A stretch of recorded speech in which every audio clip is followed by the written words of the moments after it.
Hi, David Imonitie, Crown Diamond here with Organo Gold. It's been an exciting ride to be involved in this opportunity, and obviously when I got involved in this business, things didn't look the way they actually look right now. And I'll go all the way back. You know, I was born here in the States, but I grew up in Nigeria, and my mom always wanted a better life for us. And we came here in 1993, and I was 10 years old when we came.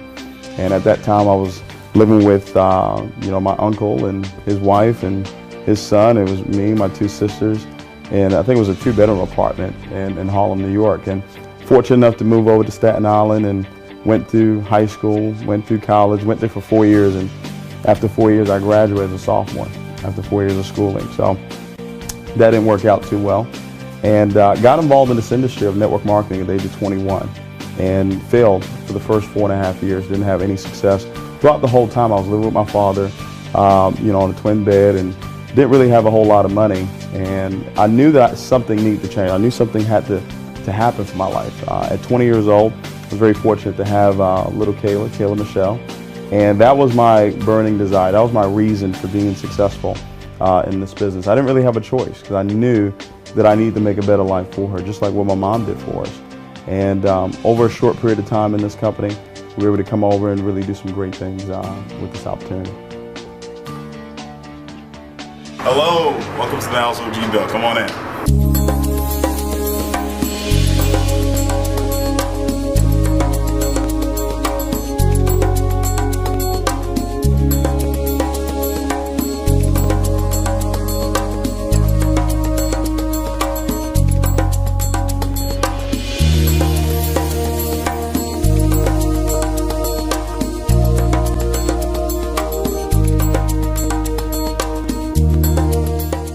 At the age of 21, when I got involved in this industry, one of the things that I saw immediately was that I had the ability to help people get what they want out of life. Now, I wasn't successful, I wasn't rich, but my whole life was dealing with helping somebody else get what they want out of life. And I remember going through times where I would go do meetings and drive with no gas and get there and have to sleep in my car after doing a meeting and selling this dream, but living a nightmare, telling people that they could be successful.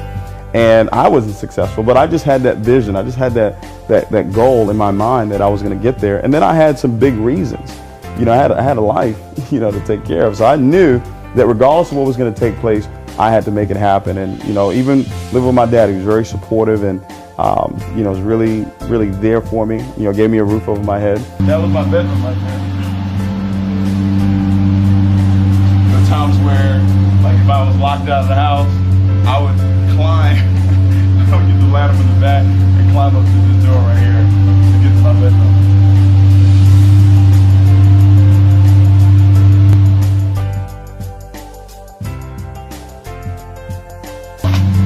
Couldn't get in, but that was the bedroom right there. The bed used to be up against this window right here.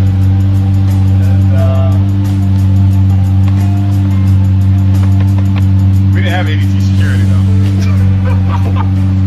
Well, leadership and mentorship is everything, and my life completely changed when I had a chance to meet my mentor, Mr. Holton Buggs, because now I had a chance to see what it actually looked like to be a multimillionaire. I'd heard of it, I'd seen people from stage, but I'd never had a personal relationship with anybody that had that type of success. And when I had a chance to meet Mr. Buggs and had a chance to go to his home and see his Bentley and see his Maserati and just see really how he treated his wife and how he treated his son, it really gave me a clear picture of what it could actually look like. Well, rejection is part of the game. I tell people all the time that 4 mental enemies you're going to have to go through in this business, and number one is rejection. And when people tell you no, the key thing is not to take it personal. Really all what they're saying is not right now. When I look at all of my top leaders from Edward Hartley and Bass Grant and Devon Crump, all those individuals said no to me for years. But I just kept going. I just knew that we had something special here. I knew that what Mr. Chua and Mr. Moran and Mr. Buggs had put together was perfect for them. And I didn't allow their position in their lives to cloud my judgment on how great this opportunity was. So rejection is one of them. Deception, you're going to have people lie to you, tell you that they're going to be there and they're not there. And you're going to have people quit. You're going to have thousands, millions of people quit on you. And you want that. And then you have people that lose their dreams. And what you have to do is make sure you hold on to your dreams and your goals. Now, obviously, this is a rags to riches story. And I do understand that. But for me, I never saw myself in rags. I always lived here. I always lived in my future. So even if you're watching this video right now and you're not successful, you can't feel like you're in rags. You have to feel rich from day one. You have to see that. You have to feel that it's going to happen one way or another. And then if you're watching this video and you're already successful, here's what I'll tell you. I want you to get a life of being significant in other people's lives. So it's one thing to be successful, it's another thing to be significant. This particular opportunity gives you both. You will be successful, but it also gives you the opportunity to impact other people's lives. While I was going through what most people would say was struggling, I didn't call it struggling. I called it being part of the process of getting to where it is that I wanted to go.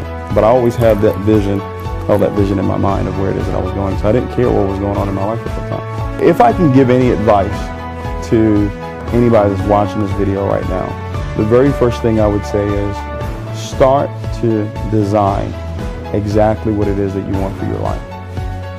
One of the things that I've learned from Mr. Bugs is that you don't get what you want out of life, you get what you picture.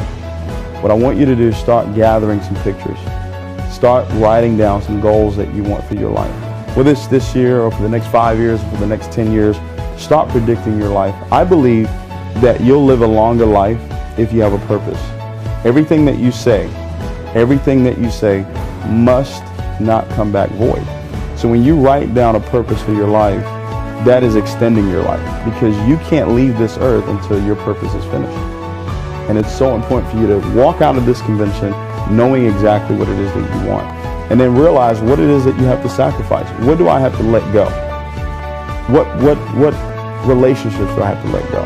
What negative ways of thinking do I have to let go? The sacrifices that you must make. And then most importantly, find a mentor, find a champion, find somebody that you're willing to listen to, that you're willing to really, really let go and allow that person to really help you design where it is that you want to go. And then go out there and do the work. You're going to learn this weekend the work that it takes to be successful in this business. Once you've learned that, go out and do it and be consistent. Those 4 things there, if you start to do that, I believe that 2013 will be the greatest year of your life.